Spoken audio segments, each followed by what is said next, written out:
হুসাইন, আপনি কি ভয় পাচ্ছেন? না, আপনাকে দেখে ইনশাআল্লাহ। ভীত সন্ত্রস্ত লাগছে। আমরা সবাই আপনার সাথে আছি ইনশাআল্লাহ। আল্লাহুল মুস্তাআন। আপনার জন্য আমি আদাব বা সুন্নাহ এর টপিক উঠাচ্ছি।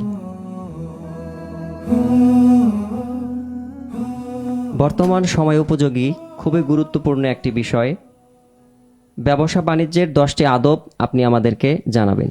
ব্যবসা বাণিজ্যের আদব বা সুন্নাহসমূহ: সত্যবাদিতা হওয়া, লেনদেনের সত্য কথা বলা, এরপরে ওয়াদা রক্ষা করা, এরপরে হচ্ছে পণ্যের স্বচ্ছতা উল্লেখ করা, এরপরে হচ্ছে সহজ এবং সাধ্যতা অবলম্বন করা, এরপরে হচ্ছে পণ্যের মূল্য যেটা রয়েছে সেটা দ্রুত পরিশোধ করা, এবং হচ্ছে ক্রয় বিক্রয়ের ক্ষেত্রে ধৈর্য ধারণ করা, বিক্রেতার যে কোনো কথায় দ্রুত রেগে না যাওয়া হট করে।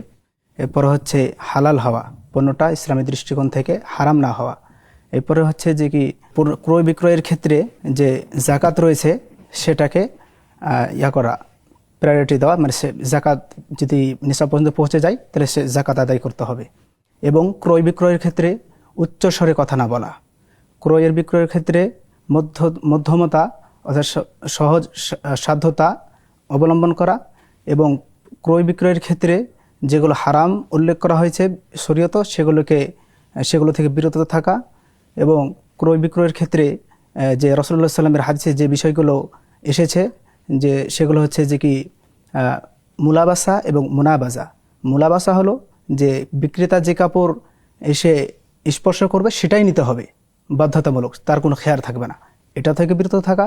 অনুরূপভাবে যে মুনাবাজা অর্থাৎ বিক্রেতাকে লক্ষ্য করে কাপড় ছুঁড়ে মালা, অথবা যে কোনো বিষয়, যে আমরা যেমন দেখতে পাই যে খেজুরের গাড়ি নিয়ে এসে সেখানে অনেকগুলো কার্টন থাকে, সেখান থেকে একটা খেজুর নিক্ষেপ করবে, যে আগে ধরতে পারবে সে কারণটা তার, এবং যে মূল্য সে মূল্য দিয়ে নিতে হবে তাকে, সেটা ভালো না খারাপ সেটা সে মানে বাছাই করতে পারবে না। এই ধরনের কর্মটা থেকে বিরত থাকা। মাশাআল্লাহ, ভাই মোহাম্মদ বেলাল হুসাইন চমৎকার বলেছেন। তবে ব্যবসা বাণিজ্যের যে সমস্ত আদাব বা সুন্নাহ রয়েছে তার মধ্যে অন্যতম 3টি বিষয় ছুটে গেছে, যা বলা খুবই দরকার ছিল।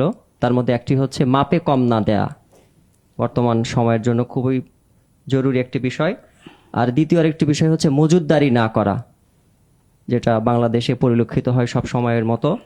এবং সর্বশেষে কৃত্রিমভাবে দাম না বাড়ানো, যে বিষয়ে রাসূলুল্লাহ সাল্লাল্লাহু আলাইহি ওয়াসাল্লামের নিষেধাজ্ঞা রয়েছে।